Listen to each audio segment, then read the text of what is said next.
She slapped me across the face in front of 30 guests. Cake on the table, balloons on the wall, my brother still holding the knife like a king waiting for applause. I said, she hissed, "Give him the penthouse." My cheek burned, my chest didn't move, but I smiled, slow, quiet, and I looked at her, really looked, because that was the last time they'd ever see me. I used to believe I was born to prove myself, not to the world, to them. My mother with her cold eyes and colder praise.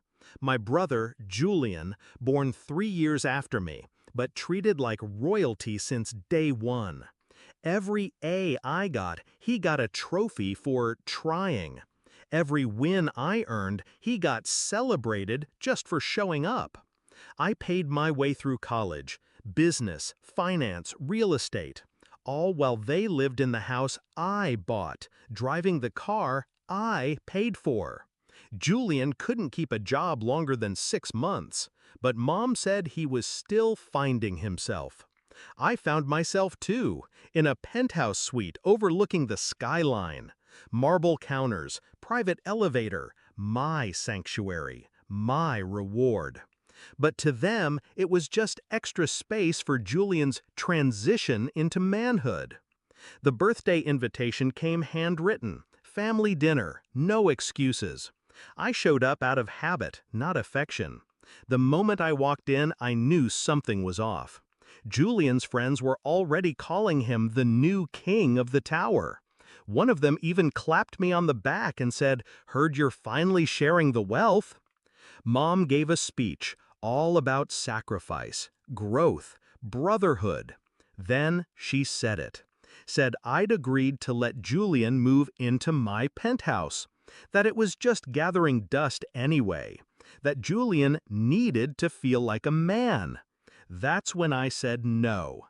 And that's when she hit me. I didn't say a word, not then. I just stepped back, fixed my collar, smiled, and left. But in my head, something locked into place. It wasn't anger, it was clarity. They didn't want a son, they wanted a donor, and I'd been paying all my life. I started with silence, stopped answering calls, blocked numbers, changed my email. Then I cleaned house. I sold the penthouse quietly, legally. The same week, I terminated the joint bank account Mom had access to. The utilities she forgot to pay, gone. The lease she thought I'd renew for her, canceled. I let her find out when the notices came in. Julian called from a borrowed phone. "Bro, what the hell's going on?" I didn't answer. He texted me a photo of the penthouse. Empty. Where's my stuff? I replied with one word. Sold. He didn't know I owned everything in there, down to the silverware. He called me a monster. I didn't care. I was just getting started. Then I reached out to my lawyer, had him draft a formal debt recovery notice. Turns out every loan I gave them over the years, tuition, car payments, bailouts, I'd documented. They thought it was generosity. It was record-keeping. My lawyer filed claims, froze assets, placed liens. The house they lived in my name. Eviction was fast.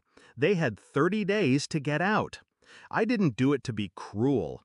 I did it to cut the cord, to stop the bleeding, to finally choose myself. A month later, I went back. Not to reconcile, just to see. They were packing boxes. Mom looked older, smaller. Julian wouldn't meet my eyes. I handed them both envelopes, not checks, letters. To Mom, I wrote, "I spent my life trying to earn your pride. I've stopped trying." To Julian, being a man has nothing to do with where you sleep. Figure it out. Then I turned around, walked out, didn't look back. Now, I live in a smaller place, cozier, quiet. I cook my own meals, wake up without noise, breathe without guilt. I still get calls from old family friends, from cousins trying to mediate. They say I went too far, that blood is thicker, but so is self-respect. I gave them everything once. Now, I give them nothing. And in that nothing, I found peace. That birthday slap?